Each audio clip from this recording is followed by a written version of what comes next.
Hello, welcome to 6.5, average value of a function. Let's let f of x be a well-behaved continuous function on the interval a to b. So let's consider all the values. Let's just go for kicks. We'll go from a to, let's say, b here, right? So let's look at all the values of this function. So we know there's infinitely many inputs between a and b, so there's infinitely many outputs. Could we find the average value of this infinite collection of points? Well, if we're looking for the infinite collection of points, we're looking for the average of this whole set of numbers between a and b.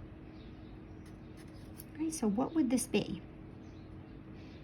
How would we do this? Well, let's just suppose, we can't obviously add up. We know how to find an average. We find an average by taking all the values, adding them together and dividing by how many values we have. Clearly, we can't add up an infinite collection of values and divide by infinity, but let's break it up into, let's say n of them. So we're gonna have x1, I'll mark it with them. We'll do x1, x2, x3, x4, we'll do this, okay? And let's just take a finite collection of them. This would be x2, this would be at x3, right? This would be xn minus 1, and this would be xn, right? Oh, actually, I should start with, that's fine, I'll do that, all right? So the average would be the average value of a subset of the points in AB, let's say x1, x2, x3, all the way up to xn, would be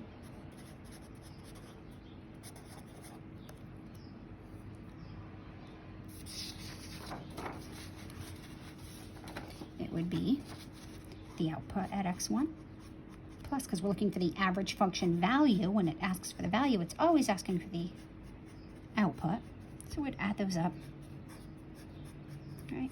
And then we'd divide by n. So we can find the value of any subset of these points. So if we chose 10 points, we might get a good, accurate idea of the average value of the function. Maybe we chose 20 points or 100 points or 1,000 points. The more points we choose, the better idea we will get. So what would be the best value of n?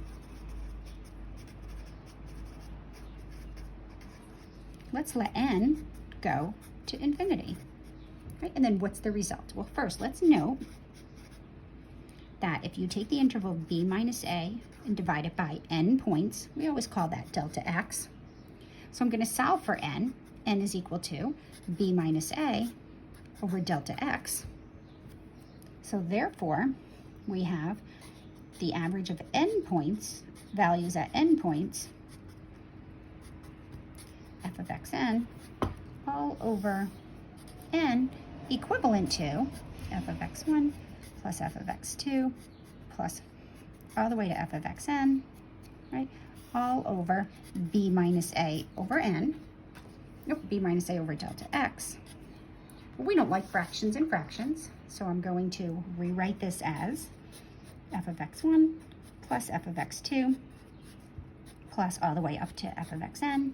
So we're looking at the output at n of the points. It's going to be b minus a, and then it's going to be this whole numerator times delta x. So I just multiplied by the reciprocal. So as n goes to infinity, delta x goes to 0, right? And this sum becomes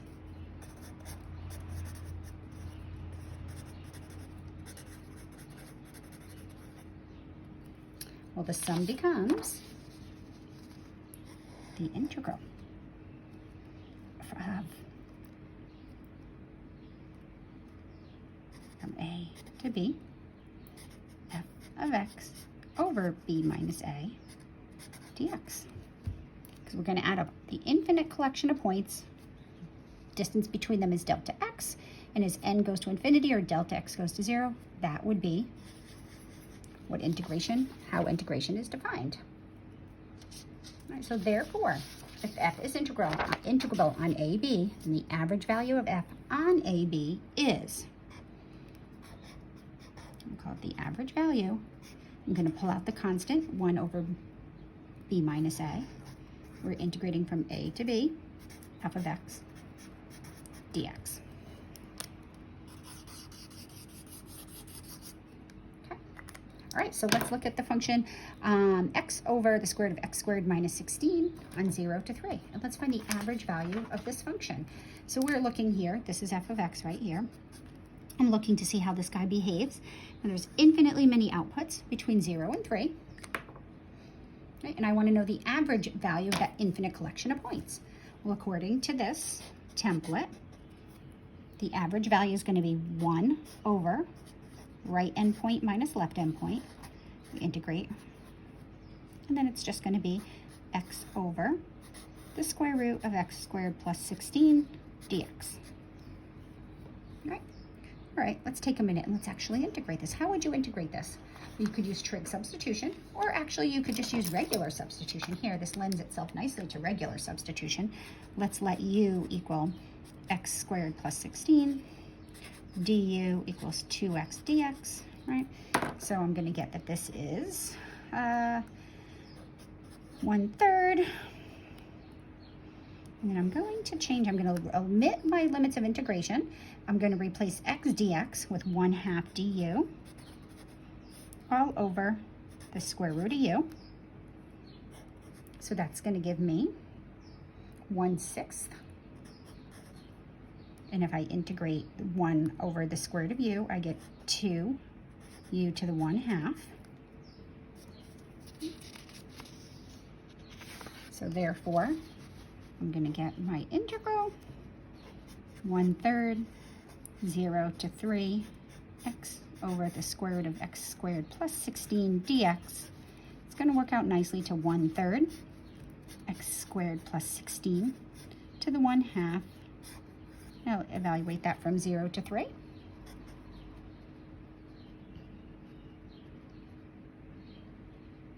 And I get 1/3. Right? So you might just want to double check that. Actually, I'm going to double check it right now. I get 25 minus 16. Yep, that's 1/3. All right, that just seemed a little bit too easy, but that's it. All right, so if we look at this infinite collection of outputs here, if we put in every value between 0 and 3, look at this infinite collection of outputs. The average value of this infinite collection of outputs is 1/3. And that looks like it makes sense because it looks like most of the points fall below 1/2. Right? Or all of the points actually fall below 1/2. Yep, because we're at 3. If we put 3 in there, we get 3/5. So all the points fall below 3/5. So they all fall down here. The average of that infinite collection of points would be 1/3. All right, let's set up one more. Find the average value of f of x equals cosine of 2x minus pi. Well, the average value of this function would be 1 over pi over 2 minus 0. We integrate from 0 to pi over 2, and then we're just integrating cosine of 2x minus pi. Okay. So pi over 2 is about 1.7. So actually it looks like we're looking for this value right here. The average value of these. You want to make a good guess at what that's going to be? Well, we're going to get, 1 over pi over 2 is 2 over pi. Right? And we integrate 0 to pi over 2, cosine 2x minus pi dx, which is going to be 2 over pi. I'll let you do the integration. It's going to be 1/2 sine 2x minus pi, and you can check by taking the derivative of the sine of 2x minus pi times 1/2.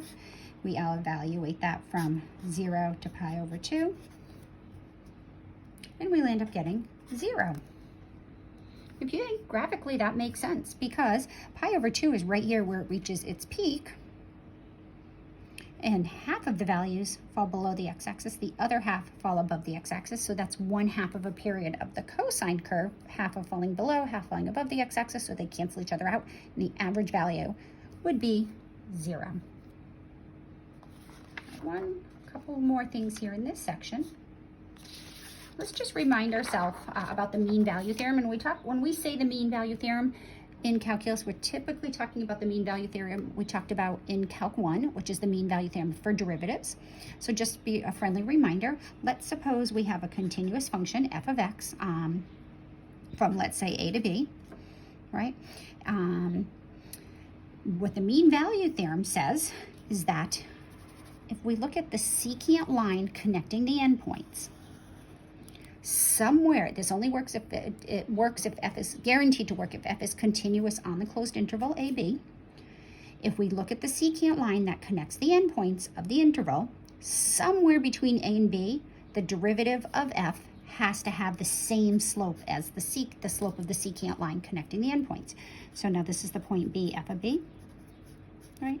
This is the point a, f of a, right? And the slope of this line is f of b minus f of a all over b minus a.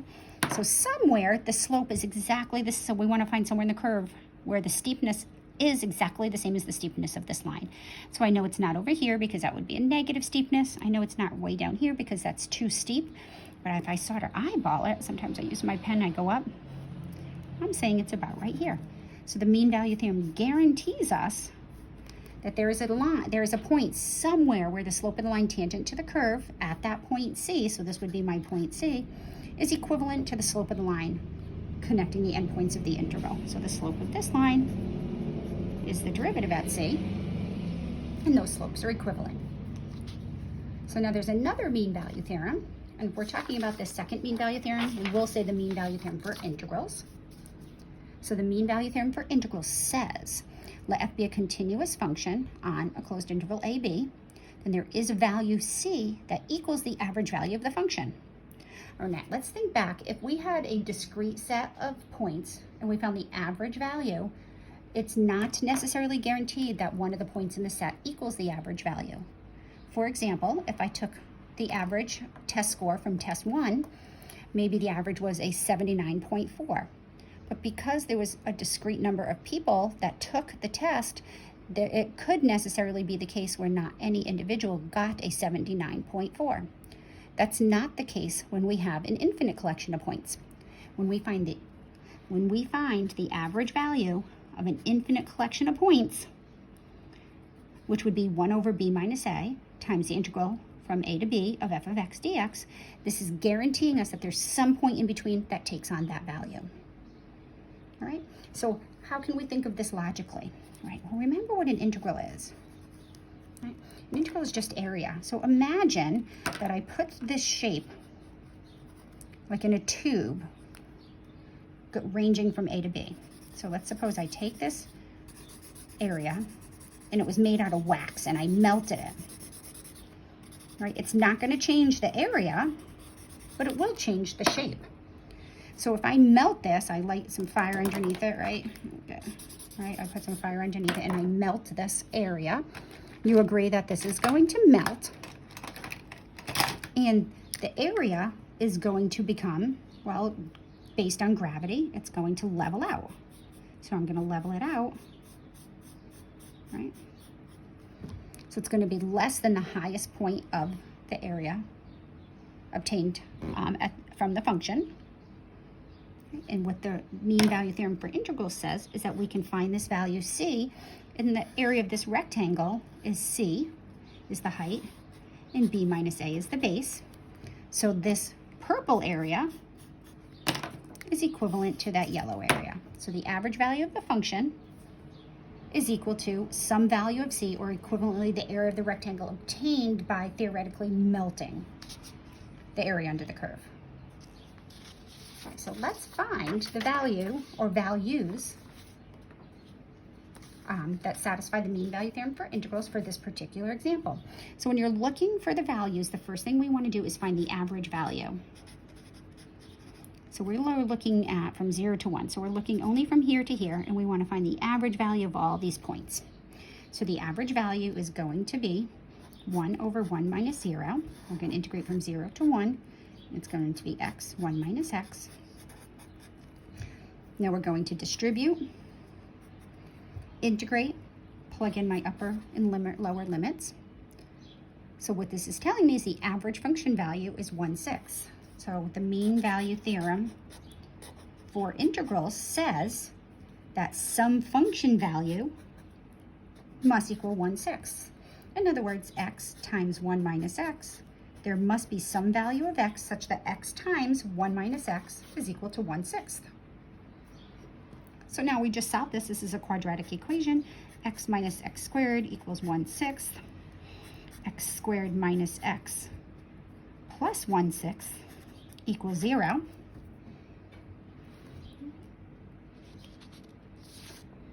So I don't like working with fractions, so I'm going to make this 6x squared minus 6x plus 1 equals 0. And I'm going to use the quadratic formula. X is equal to negative b plus or minus b squared minus 4ac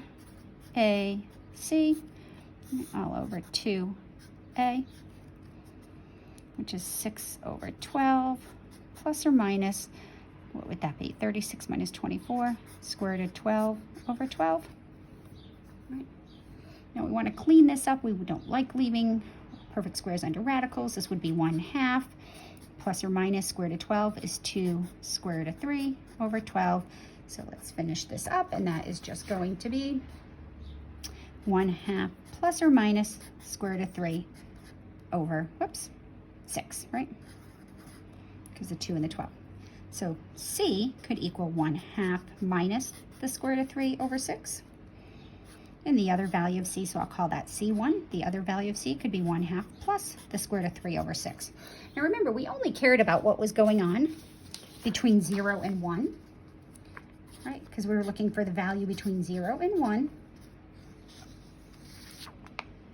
whose output was equal to the average value of the function. So what we want to do is we want to pop these quickly into our calculator. So even though these both solve that quadratic equation, we want to make sure that it falls in the needed range. So in other words, a 1/2 minus the square root of 3 divided by 6 is about equal to 0.2. So that is between 0 and 1. And then we're going to do the same thing, but we're going to do 0.5 plus that. And that's going to equal,